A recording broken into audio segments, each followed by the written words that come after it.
સમાચાર માધ્યમોમાં વારે ઘડીએ જાત જાતના ફસાવનારા કાંડ કે કિમિયાઓ કે પછી એનો પર્દાફાશ થતો હોય તેવી ઘટનાઓ આવતી જ હોય છે.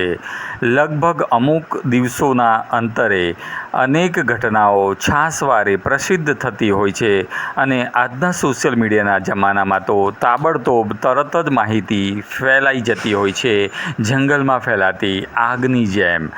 પેપરોમાં પણ આવે છે અને દરેક રીતે લોકોને જાણમાં આવતું હોય છે, પરંતુ લાગે છે કે લોકો પોતાના આંખ, કાન, નાકને બંધ કરીને બેઠા હોય છે અને સજાગતાના નામે મીંડું હશે તો જ આવી ઘટનાઓને વારંવાર બનતા રોકી નથી શકાતી અને ઘટનાઓ નિરંતર જાણે વધતી હોય એવું લાગે છે.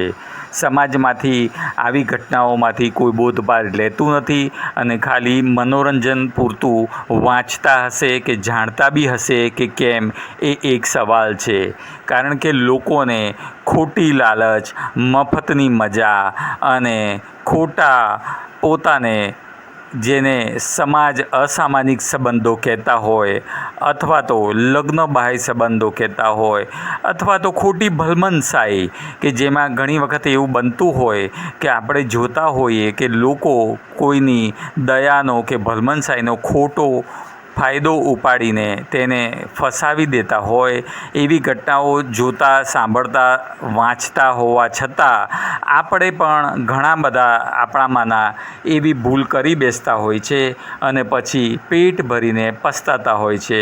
ભલે તેઓ ફરિયાદ કરતા હોય, પરંતુ પછીથી એકવાર હેરાન તો થવાનું આવે જ ને. માનસિક પરિતાપ અને સમાજમાં છબી ફેલાય, ખરડાય તે અલગથી. ભલે પછીથી લોકોને ખબર પડે કે એ વ્યક્તિ નિર્દોષ હતી, પરંતુ એક સમયે તો નામ તો ઉછળે જ ને. આવી જ ઘટના એક 47 વર્ષના ભાઈ સાથે બની. આ ભાઈ રોડ ઉપરથી પોતાની બાઇક લઈને પસાર થઈ રહ્યા હતા, ત્યારે એક આધેડ મહિલા, આશરે 50-55ની મહિલાએ હાથ બતાવ્યો. આ ભાઈને ઊભા રહ્યા, કારણ કે પુરુષોને તો બસ એટલું જ જોતું હોય કે ફૂલ જોવે અને ભૂલ કરી બેસતા હોય છે, પછી સામે કશું જોતા નથી અને બુદ્ધિના દરવાજા બંધ થઈ જતા હોય છે. કદાચ એવું જ આમાં બન્યું હોય તો કહી ના શકાય. ભાઈએ ઊભા રહ્યા એટલે પેલા બેને કહ્યું કે મારે આગળ સુધી જવું છે, જરા મને લિફ્ટ આપશો?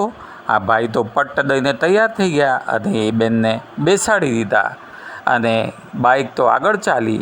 થોડે આગળ જતાં જ ગોઠવણ પ્રમાણે અચાનક એક કાર આવીને ઊભી રહી ગઈ બાઇક આગળ અને એ ભાઈને કહ્યું કે આ મહિલાને ક્યાં લઈ જઈ રહ્યા છો, એમ કરીને ધમકાવવા લાગ્યા અને કારમાં ખેંચી ધાક ધમકી આપીને મસમોટી રકમની માગણી કરવામાં આવી અને એમની પાસેથી મોબાઈલ મારફતેથી હજારો રૂપિયા ટ્રાન્સફર કરાવી લીધા અને એ પછી પણ બીજી મસમોટી રકમની માગણી કરી અને જો માગણી પૂરી નહીં કરે તો પછી ખોટા કેસમાં ફસાવી દેવાની અને જેલમાં સબડાવવાની તથા બદનામ કરવાની ધમકી આપી હતી. આમ આ ભાઈ ગભરાઈ ગયા હતા અને એ સમયે તો પોતાની પાસે એપમાં જે પૈસા હતા તે ટ્રાન્સફર કરી દીધા હતા.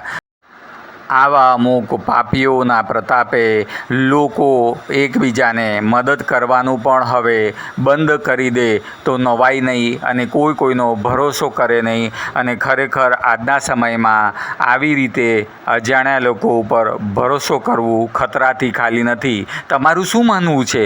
કમેન્ટમાં જરૂરથી જણાવજો. વિડીયોને લાઇક કરજો, ચેનલ સબસ્ક્રાઈબ કરજો અને આ વિડીયોને ફોરવર્ડ કરજો, જેથી લોકોમાં જાગૃતતા ફેલાય.